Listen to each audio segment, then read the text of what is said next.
రాష్ట్రంలో కౌంటింగ్ కు ఏర్పాట్లు జోరుగా సాగుతున్నాయి.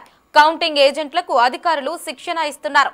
కౌంటింగ్ సమయంలో తీసుకోవాల్సిన జాగ్రత్తలపై ఏజెంట్లకు వైసీపీ, టీడీపీ పార్టీల అధినేతలు దిశానిర్దేశం చేస్తున్నారు. ఓట్ల లెక్కింపు సమయంలో హింసాత్మక ఘటనలు జరగకుండా భారీ భద్రతను ఏర్పాటు చేశారు. అలాగే కౌంటింగ్ కేంద్రాల దగ్గరకు ఇతరులను అనుమతించవద్దని ఎన్నికల కమిషన్ ఆదేశాలు జారీ చేసింది. సార్వత్రిక ఎన్నికల ఓట్ల లెక్కింపు జూన్ 4న ఉదయం 8 గంటలకు స్టార్ట్ కానుంది.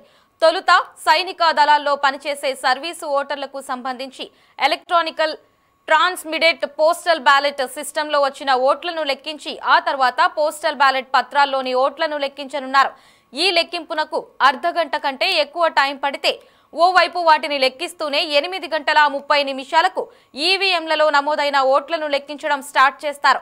సగటున ప్రతి 30 నిమిషాలకు ఒక రౌండ్ ఓట్ల లెక్కింపు పూర్తి చేస్తారు. ఉదయం 10 గంటల నుంచి 11 గంటల వరకు ఫలితాలపై కొంత క్లారిటీ వస్తుంది. మధ్యాహ్నం 2 గంటల నుంచి 3 గంటల వరకు లెక్కింపు పూర్తయ్యే ఛాన్స్ ఉంటుంది. అయితే వీవీప్యాట్ల లెక్కింపు పూర్తయ్యాకే తుది ఫలితాలను అధికారికంగా రిలీజ్ చేస్తారు. మొత్తం లెక్కింపు ప్రక్రియ 4 దశల్లో జరగనుంది. రాష్ట్ర వ్యాప్తంగా 175 శాసనసభ, 25 లోక్సభ నియోజకవర్గాల ఓట్ల లెక్కింపునకు ఇప్పటికే దాదాపు ఏర్పాట్లను ఎన్నికల కమిషన్ పూర్తి చేసింది. ఇక ఓట్ల లెక్కింపు విధుల్లో ఉన్న సిబ్బంది అంతా ఉదయం 4 గంటలకే కౌంటింగ్ కేంద్రాలకు చేరుకోనున్నారు.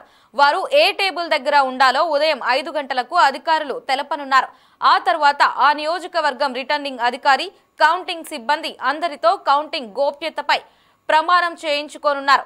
అలాగే నిర్దేశిత సమయానికి లెక్కింపు స్టార్ట్ చేస్తారు. ఓట్ల లెక్కింపు ప్రారంభానికి ముందు పోటీలో ఉన్న అభ్యర్థులు వారి ఏజెంట్ల సమక్షంలో స్ట్రాంగ్ రూమ్లను ఓపెన్ చేయనున్నారు. వాటిలోని ఈవీఎంలను లెక్కించి టేబుళ్లపైకి తీసుకువెళ్లనున్నారు.